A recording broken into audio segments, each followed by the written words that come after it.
La tombe par Howard Phillips Lovecraft.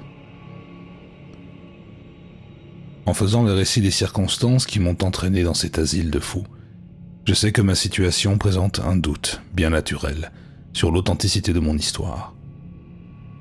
Il est très malheureux que l'ensemble de l'humanité ait une vision mentale trop limitée pour peser avec patience et intelligence des phénomènes isolés, éprouvés seulement par quelques individus au psychisme particulièrement pénétrant et qui, par leur exceptionnelle sensibilité, se situent bien au-delà de l'expérience commune. Les hommes doués intellectuellement savent qu'il n'y a pas de différence nette entre le réel et l'irréel, que les choses ne nous apparaissent qu'à travers la délicate synthèse physique et mentale qui s'opère subjectivement en chacun de nous. Mais le matérialisme prosaïque de la majorité condamne comme folie les éclairs de voyance qui déchirent chez certains le voile habituel de l'empirisme banal.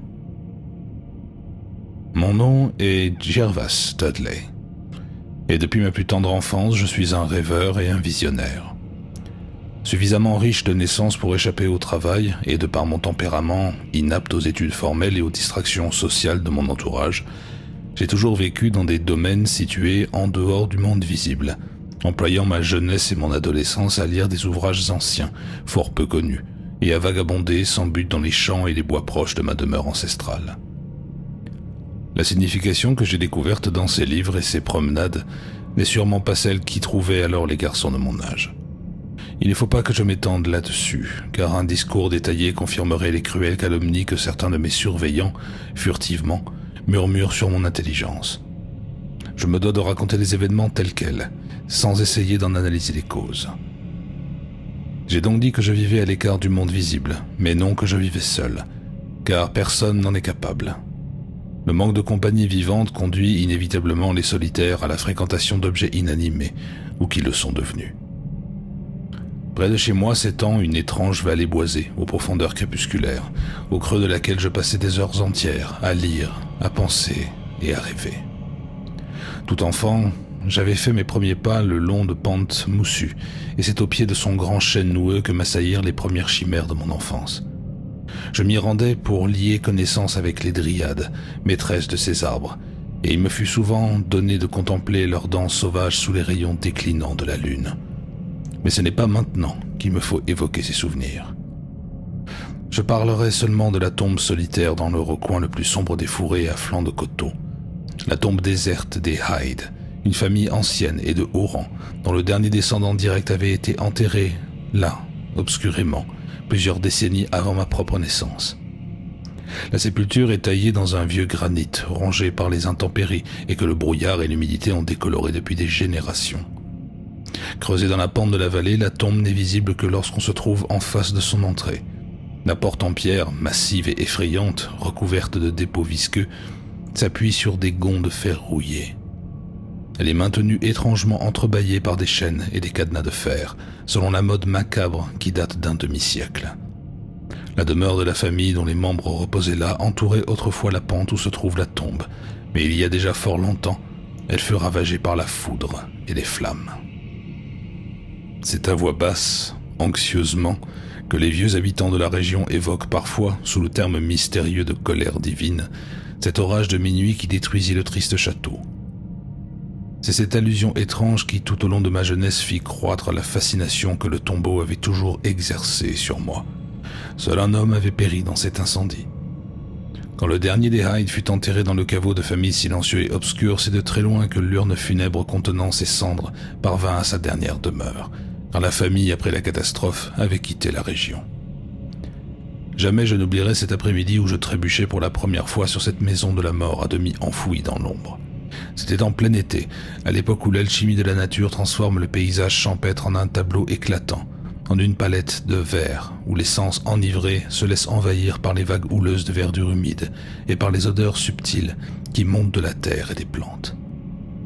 Dans de tels lieux, l'esprit perd son objectivité, le temps et l'espace deviennent futiles, irréels, des échos d'un passé oublié, d'avant l'histoire, viennent frapper avec insistance la conscience captivée. Tout le jour, j'avais erré à travers les bosquets de la vallée. À 10 ans, je connaissais déjà beaucoup de merveilles que la foule ignorait et à certains égards, j'avais atteint une surprenante maturité. Après m'être frayé un chemin entre deux massifs de bruyères sauvages, je me trouvais brusquement à l'entrée du caveau, ne sachant rien encore de la nature de ma découverte. Les sombres blocs de granit, la porte si curieusement entr'ouverte, les motifs funéraires au-dessus de la porte ne m'effrayèrent pas le moins du monde, car j'avais lu maintes fois déjà des descriptions de tombeaux effroyables, et mon imagination fertile en avait suscité de plus sinistres encore. Mais en raison de mon tempérament particulier, je m'étais tenu à l'écart des cimetières. L'étrange habitacle de pierre que j'avais découvert n'était pour moi qu'une source d'intérêt et de méditation. Je scrutais à travers l'entrebâillement de la porte, l'intérieur froid et humide, et pendant mon attentive observation naquit en moi non pas la notion de mort ou de décadence, mais une bien étrange impulsion. Un désir fou, irraisonné me fascinait en face de cet enfer de réclusion. Poussé par une voix surgie sans doute de l'âme hideuse de la forêt, j'en résolus de m'enfoncer dans l'obscurité qui me faisait signe, au mépris des lourdes chaînes qui me barraient le passage.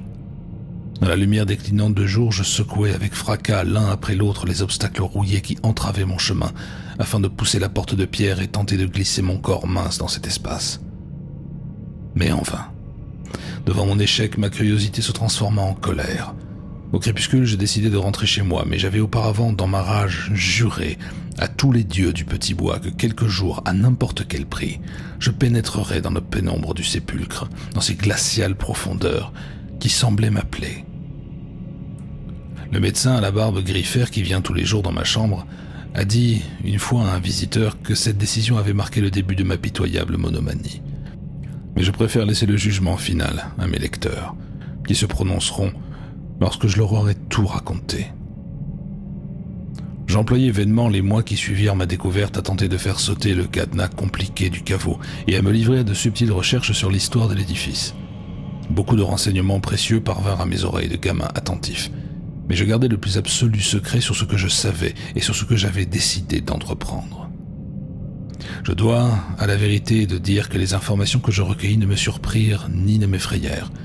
Mes convictions intimes sur la vie et la mort m'avaient amené à opérer un vague rapprochement entre la terre froide et les corps vivants, et je sentais que la grande et sinistre famille du château incendié était en quelque sorte représentée dans les pans de pierre que je cherchais à explorer. Les murmures sur les rites magiques et les fêtes impies qui autrefois avaient eu lieu dans le château disparu entretenaient ma lancinante attirance pour cette tombe devant laquelle jour après jour je restais assis des heures durant. Une fois j'introduisis une bougie par les 3 passages de l'entrée, mais je ne pus rien apercevoir, excepté un escalier de pierre humide qui descendait au-dessous du niveau de la terre. J'éprouvais une sorte d'enchantement à humer l'odeur répugnante de l'endroit qui, singulièrement, semblait évoquer au fond de moi des souvenirs enfouis dans un passé au-delà de toute mémoire, remontant sans doute à une époque où je ne possédais pas encore le corps que j'habite à présent. Au cours de l'année qui suivit ma découverte, je lus dans mon grenier plein de livres, une traduction des vies de Plutarque. En me plongeant dans l'histoire de Thésée, je fus très impressionné par le passage où il est question de cette grosse pierre sous laquelle étaient inscrits les signes du destin du héros, pierre d'un poids tel que celui-ci devait pour la soulever avoir atteint une force suffisante, c'est-à-dire un âge où ce destin se serait accompli. Cette légende eut pour effet de diminuer ma grande impatience à pénétrer dans le tombeau, car je compris que mon heure n'était pas arrivée. Plus tard, me persuadai-je, j'avais acquis la force ou l'ingéniosité qui me rendrait capable d'ouvrir cette porte. Et pour le moment, il me fallait me conformer aux impératifs du destin. À la suite de quoi, mes regards scrutateurs à travers le portail humide se firent moins insistants, et je consacrai le plus clair de mon temps à d'autres recherches tout aussi étranges. Je me levais parfois calmement au milieu de la nuit pour aller parcourir les cimetières et autres lieux funéraires dont mes parents m'avaient toujours tenu éloigné. Ce que j'y faisais, je ne saurais le dire, parce que je ne suis pas sûr de la réalité de ces choses. Mais je sais que le lendemain de chacune de mes promenades nocturnes, je surprenais mon entourage par les connaissances que je possédais, et que les miens avaient oubliées depuis des générations. Un de ces jours-là, je scandalisais la communauté par une opinion bizarre que je m'étais forgée à propos de l'enterrement du riche et célèbre chevalier Brewster, un chroniqueur local qui avait été enterré en 1711 et dont la pierre tombale en ardoise supportait un crâne sculpté et des os disposés en croix qui partaient en poussière. Dans un moment de puérile imagination, je déclarai que non seulement l'entrepreneur de pompes funèbres Goodman Simpson avait dérobé les élégants souliers d'argent, les bas de soie et les sous-vêtements de satin du défunt, mais que le chevalier lui-même, mis en bière encore vivant, s'était retourné 2 fois dans son cercueil recouvert d'un tumulus le lendemain de son enterrement. Cependant, l'idée d'entrer dans le tombeau ne m'avait jamais quitté, car mes recherches généalogiques m'avaient révélé une vérité aussi excitante qu'inattendue. Mes propres ancêtres paternels avaient un lien de parenté, si ténu fût-il, avec la famille prétendument éteinte des Hyde. Dernier rejeton de la race paternelle, j'étais donc moi-même le dernier de cette lignée mystérieuse. Je commençais à penser que cette tombe était la mienne, et j'attendais avec une plus vive impatience l'heure où la destinée m'autoriserait à accéder de l'autre côté de la porte de pierre, à descendre dans l'obscurité l'escalier de pierre gluante. J'avais pris l'habitude d'écouter attentivement près du portail, dans le tranquille silence de minuit. Peu à peu, j'atteignais ma majorité. Au cours des années, j'avais défriché le petit fourré à flanc de coteaux qui dominait la tombe, formant autour d'elle une couronne de bosquets. La végétation était peu à peu devenue comme les murs et les toits d'un berceau de verdure. Alors je m'étais construit un temple, qui n'était qu'à moi, et dont la porte fermée constituait le reliquaire. Je m'étendais, là, sur le sol moussu, rêvant à des choses étranges et singulières. La nuit de ma première révélation fut une nuit étouffante. J'avais dû m'endormir de fatigue parce que j'eus la nette impression de m'éveiller d'un profond sommeil lorsque j'entendis les voix. J'hésite à les qualifier, à parler de leur accent et de leur timbre. Je dirais seulement qu'elles avaient une prononciation et qu'elles employaient un vocabulaire bien particulier. Je peux y reconnaître les nuances du dialecte de la Nouvelle-Angleterre, depuis les syllabes peu élégantes des colons puritains jusqu'à la rhétorique précise d'il y a 50 ans. Tous ces éléments se mêlaient dans cette conversation des ténèbres. Mais cela, je ne le remarquais qu'après coup. Sur le moment, mon esprit fut tout simplement fasciné par un autre phénomène, si éphémère que je ne saurais jurer de sa réalité. Je venais d'apercevoir, me sembla-t-il, une lumière qui avait été éteinte à la hâte dans les profondeurs du tombeau.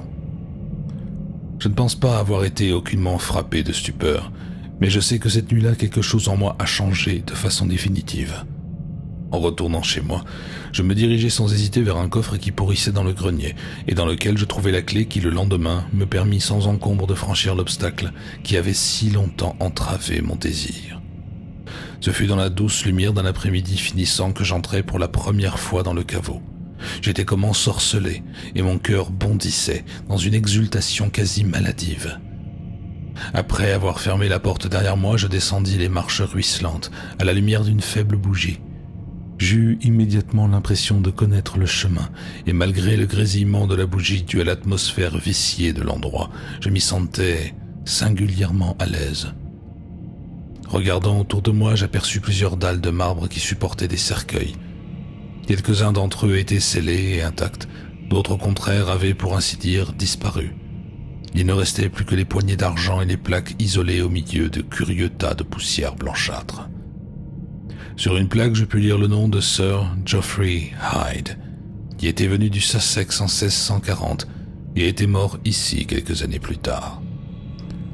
Dans une alcôve se trouvait un coffre vide, bien conservé, décoré des lettres d'un nom qui me fit à la fois sourire et trembler. Une impulsion bizarre me poussa à grimper sur la dalle étroite, à éteindre ma bougie et à m'étendre dans la boîte vide. Dans la lumière grise de l'aube, je sortis en chancelant du caveau et bouclai la chaîne derrière moi. Je n'étais plus tout à fait un jeune homme, car 21 hivers avaient déjà refroidi ma délicate charpente.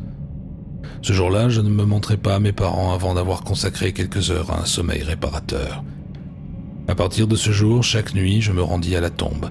Je vis, j'entendis, j'accomplis des choses que je dois oublier. Ma manière de parler fut la première à subir un changement, et je me mis soudain à employer force archaïsme dans mes propos, ce que mes proches ne manquèrent pas de relever aussitôt.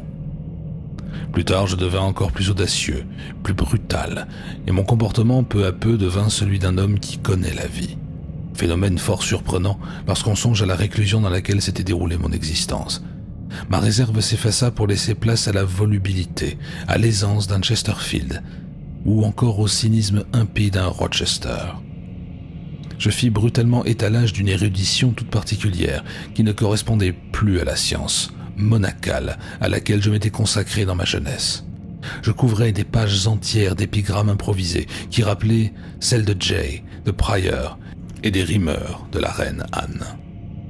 Un matin, au petit déjeuner, une catastrophe se produisit lorsque je me mis à réciter, avec des accents avinés, un morceau extrait d'une chanson du temps de Georges, qui n'avait jamais été couché par écrit, et qui donnait à peu près ceci. « Venez ici, compagnons, avec vos gobelets de bière, et buvons à l'heure présente tant qu'il est encore temps. Empilez des montagnes de bœuf sur vos assiettes, car c'est le boire et le manger qui seuls nous réconfortent. Remplissez vos verres, car la vie passe vite. Quand vous serez sous terre, vous ne boirez plus à la coupe de votre roi ni de votre maîtresse. On dit qu'Anacréon avait le nez pivoine, mais qu'importe un nez rouge si l'on est bien heureux. Dieu me damne, je préfère être écarlate tant que je suis ici que blanc comme un lys et mort depuis 1 an. Alors Betty, ma mignonne, donne-moi un baiser.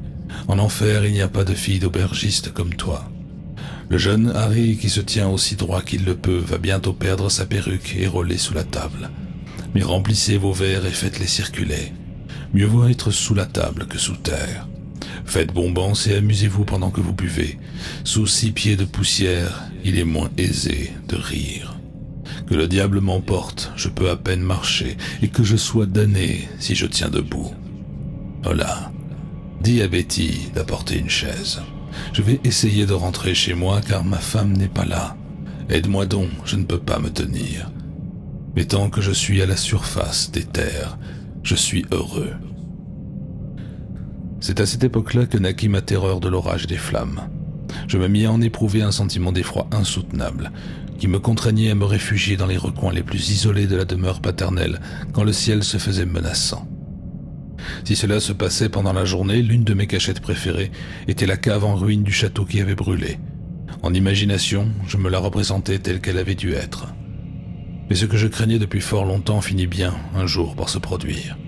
Mes parents, inquiets des changements survenus dans le comportement de leur unique enfant, se mirent, dans des intentions exclusivement bienveillantes, à espionner mes actes. Ayant depuis ma plus tendre enfance veillé moi-même sur tous mes secrets, ne les confiant jamais à quiconque, je n'avais soufflé mot à personne de mes visites à la tombe. À présent, dans ma course à travers les dédales du bosquet, il me fallait prendre garde à semer un éventuel poursuivant. Je gardais sur moi la clé du caveau, que j'avais attachée à un cordon perpétuellement pendu à mon cou. Jamais je ne revenais du sépulcre avec une chose que j'avais pu y trouver. Un matin, alors qu'en sortant de la tombe, je refaisais surface à la lumière du jour et refermais la chaîne, j'aperçus au fond d'un fourré voisin le visage redouté d'un observateur. La fin de mon aventure approchait sans nul doute, puisque le but de mes pérégrinations nocturnes venait d'être révélé. L'homme ne m'aborda pas, et je me dépêchais de rentrer afin de surprendre le récit qu'il ferait à mon père. Mes séjours dans la tombe allaient-ils être dévoilés au monde ? Imaginez combien ma surprise fut agréable lorsque j'entendis cet espion raconter à voix basse que j'avais passé la nuit dans la charmille qui entourait la sépulture. Par quel miracle l'observateur avait-il pu ainsi se tromper ? J'étais à présent convaincu d'être protégé par une puissance surnaturelle.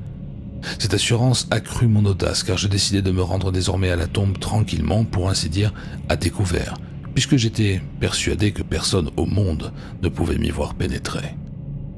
Pendant 1 semaine, je goûtais avec plénitude la joie de ces plaisirs charnels que je dois taire, quand soudain la chose se produisit. Oui, cette nuit-là, j'aurais dû me garder de mettre le nez dehors, car les nuages avaient la couleur d'orage, tandis qu'une lueur infernale montant du marais. Le ciel tout entier était menaçant, l'appel des morts lui-même avait changé. Ce soir-là, il ne venait plus de la tombe, mais de la cave calcinée au sommet de la colline. Comme je sortais d'un fourré et abordais la plaine qui s'étend devant les dernières ruines de l'antique demeure, il se produisit ce que toute ma vie j'avais attendu. Sous le brumeux clair de lune, je distinguais la demeure disparue depuis un siècle qui se dressait à nouveau dans toute sa splendeur. Toutes les fenêtres étaient illuminées de bougies, tandis que dans ma longue allée de luxueuses voitures à chevaux déversaient les plus hauts personnages de l'aristocratie bostonienne, et que richement vêtus, une assemblée nombreuse de gentilshommes poudrés arrivait à pied des demeures voisines. Je me mêlais à cette foule, sachant au fond de moi que j'étais l'hôte et non point l'invité. De l'intérieur me parvenaient des bruits de musiques endiablées, des rires joyeux. Le vin coulait à flots. Je reconnus plusieurs visages que j'avais déjà vus à demi dévorés ou rongés par la mort et la décomposition. Au milieu de cette foule excitée et sans retenue, j'étais le plus déchaîné. Je déversais des torrents de blasphème, et dans mes plaisanteries choquantes, je faisais fi des lois humaines, divines ou cosmiques. Soudain, un bruit d'orage résonna plus fort encore que nos cris, et la foudre fit voler le toit en éclats et répandit la panique au milieu de cette tapageuse compagnie. Des langues de flammes et de suffocantes fumées s'engouffrèrent dans la maison. Les noceurs, frappés de terreur devant cette calamité dont la violence semblait surnaturelle, s'enfuirent en hurlant dans la nuit. Je restai seul, cloué sur mon siège, dans un effroi inconnu. Puis une autre terreur m'envahit. Réduit en cendres, je vis mon corps dispersé aux quatre vents. Cela signifiait que jamais je ne reposerais dans la tombe des Hyde. Ce cercueil pourtant ne m'était-il point destiné? N'avais-je pas le droit de reposer éternellement parmi les descendants de Sir Geoffrey Hyde? Je réclamerais mon héritage, même si mon âme devait errer des siècles durant à la recherche d'une autre enveloppe charnelle pour la représenter dans l'alcôve vacant du caveau. Non. Gervas Hyde ne connaîtrait jamais le triste sort de Palinur. Tandis que le fantôme de la maison en flammes s'estompait devant moi, je me sentis saisi par deux hommes forts. L'un d'eux était l'espion du fourré. Je hurlai et me débattis comme un forcené pour échapper à leurs puissantes poignes. Il tombait une pluie torrentielle et des éclairs zébraient l'horizon. Mon père, dévoré de chagrin, était tout près de moi. Tandis que je criais à ces hommes de me déposer dans ma tombe, mon père leur demanda de me traiter avec la plus grande douceur. Un cercle noir sur le sol et la cave en ruine indiquaient l'endroit où la foudre avait frappé. Là, quelques villageois curieux trouvèrent une petite boîte ancienne, ouvragée, que la foudre avait déterrée. Ce coffret, dont les attaches avaient été brisées sous le choc, contenait des papiers, des objets précieux. Mais lorsque les villageois en firent l'inventaire sous mes yeux, une chose me fascina. C'était une miniature sur porcelaine reproduisant un jeune homme qui portait une élégante perruque bouclée et dont les initiales étaient J.H. Son visage, j'aurais pu tout aussi bien le reconnaître dans mon miroir. Le lendemain, on m'étendit dans cette pièce où les fenêtres ont des barreaux, mais un vieux domestique simple et dévoué m'a donné des renseignements importants. Il m'a appris par exemple que personne ne croit en mes récits. Mon père affirme que je n'ai jamais franchi le portail enchaîné et que le cadenas rouillé n'avait pas été touché depuis des décennies. Il prétend même que tout le village connaissait mes expéditions nocturnes. Tout le monde m'avait, paraît-il, vu assoupi sous la tonnelle, près de la façade lugubre. Je m'insurge contre ces assertions gratuites, mais je n'ai aucune preuve pour les contredire. J'ai perdu la clé du cadenas au cours de la nuit d'orage. Mon père se persuade que tout ce que je sais du monde des défunts, je l'ai appris dans les vieux livres de la bibliothèque familiale. Sans la présence de mon vieux serviteur, Hiram, je serais à présent convaincu de ma folie. Mais Hiram, pour qui j'ai toujours éprouvé une vive affection, me garde sa confiance. C'est lui qui m'a aidé à rendre publique une partie de mon histoire. Il y a une semaine, il a fait sauter la chaîne du portail de fer et a descendu les marches de la tombe, s'éclairant d'une lanterne. Sur une dalle dans une niche, il a trouvé un vieux cercueil vide, dont la plaque ternie porte le nom Gervas. Ils m'ont promis que je serais enseveli dans ce cercueil, dans cette tombe.